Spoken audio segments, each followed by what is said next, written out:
غفلت کی علامت کیا ہے؟ ہم کیسے سمجھیں کہ ہم غافل ہو چکے ہیں، ہم غفلت میں پڑے ہوئے ہیں؟ حضرات، اگر آپ کو لگے اللہ کی اطاعت کے کاموں میں، دین کے کاموں میں آپ سے کوتاہی ہو رہی ہے، آپ سے سستی ہو رہی ہے، 5 وقتہ نمازوں کی ادائیگی میں آپ سے تقصیر ہو رہی ہے، زکوٰۃ کی ادائیگی آپ پراپر طریقے سے نہیں کر رہے ہیں، رمضان کے روزے کو آپ چھوڑ کر کے رکھتے ہیں، آپ کے اوپر حج فرض ہے لیکن اس کے باوجود آپ حج کی ادائیگی نہیں کرتے ہیں، آپ فرائض کے اندر کوتاہی کرتے ہیں، فرائض کے اندر سستی کرتے ہیں، یہ اس بات کی نشانی ہے کہ آپ کا دل غفلت میں پڑا ہوا ہے، آپ غفلت کے شکار ہیں۔ اللہ رب العالمین قرآن مجید کی سورہ نساء میں منافقین کا تذکرہ کرتے ہوئے فرماتا ہے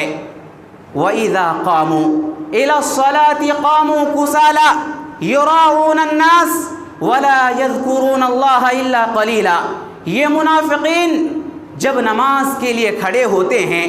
بہت ہی مشکل کے ساتھ کھڑے ہوتے ہیں، بہت ہی سستی اور کاہلی کے ساتھ کھڑے ہوتے ہیں،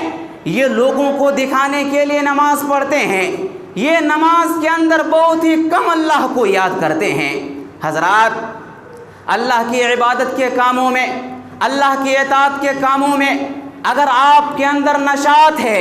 تو آپ سمجھیں کہ ہمارا دل غفلت میں پڑا ہوا نہیں ہے، آپ کا دل غفلت میں نہیں ہے، لیکن اگر اللہ کی اطاعت کے کاموں میں آپ سستی کر رہے ہیں، کاہلی کر رہے ہیں تو آپ سمجھیں کہ آپ کا دل غفلت میں پڑا ہوا ہے۔ دوسری علامت، دوسری نشانی، غفلت کی دوسری پہچان، اگر آپ کو اپنے گناہ چھوٹے لگ رہے ہیں تو یہ اس بات کی نشانی ہے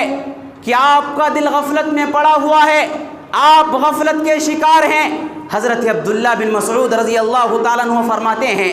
کہ ان المؤمن یری ذنوبہ کأنہ قائد تحت جبل، ایک مومن اپنے گناہ کو یوں سمجھتا ہے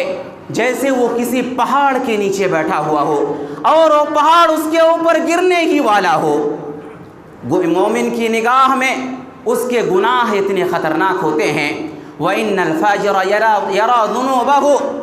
كَذُبَابٍ مَرَّ عَلَىٰ أَنفِهِ، اور ایک نافرمان انسان، ایک فاسق و فاجر انسان اپنے گناہوں کو یوں سمجھتا ہے جیسے اس کی ناک پر کوئی مکھی آ کر کے بیٹھی اور اس نے ہاتھ کا اشارہ کیا اور وہ مکھی چلی گئی۔ حضرات، اگر آپ کو اپنے گناہ چھوٹے لگ رہے ہیں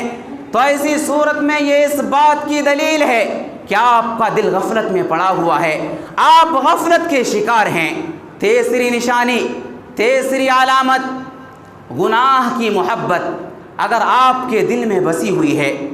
اگر گناہ کی محبت آپ کے دل میں بس گئی ہے،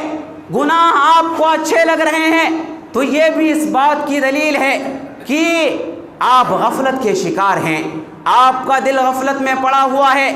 اللہ رب العالمین نے سورہ بقرہ کے اندر بنی اسرائیل کے تعلق سے ایک عجیب و غریب بات کہی ہے۔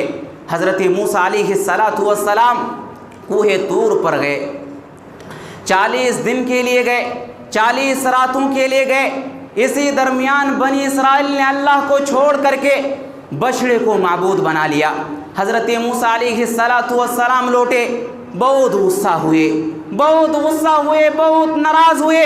یہ سارا معاملہ ہوا۔ یہاں پر اللہ رب العالمین نے ایک بات کہی، اللہ نے فرمایا وَأُشْرِبُوا فِي قُلُوبِهِمُ الْعِجْلَ، بنی اسرائیل کے دلوں میں بچڑے کی محبت ڈال دی گئی۔ اللہ رب العالمین نے یہاں پر جو لفظ استعمال کیا کہ وَأُشْرِبُوا کا مطلب کیا ہوتا ہے؟ اُشْرِبُوا کا مطلب ہوتا ہے کہ محبت کو پلا دی گئی، یعنی جس طرح ہم کوئی چیز پیتے ہیں، جب ہم کوئی چیز پیتے ہیں تو وہ چیز ہمارے رگ رگ میں سرایت کر جاتی ہے۔ اللہ فرماتا ہے کہ وَأُشْرِبُوا فِي قُلُوبِهِمُ الْعِجْلَ، ان کے کفر کی وجہ سے، بنی اسرائیل کے کفر کی وجہ سے بچڑے کی محبت ان کے رگ رگ میں بس گئی۔ حضرات، اگر آپ کے دل میں گناہوں کی محبت بس گئی ہے تو یہ اس بات کی دلیل ہے کہ آپ کا دل غفلت میں پڑا ہوا ہے، آپ غفلت کے شکار ہیں۔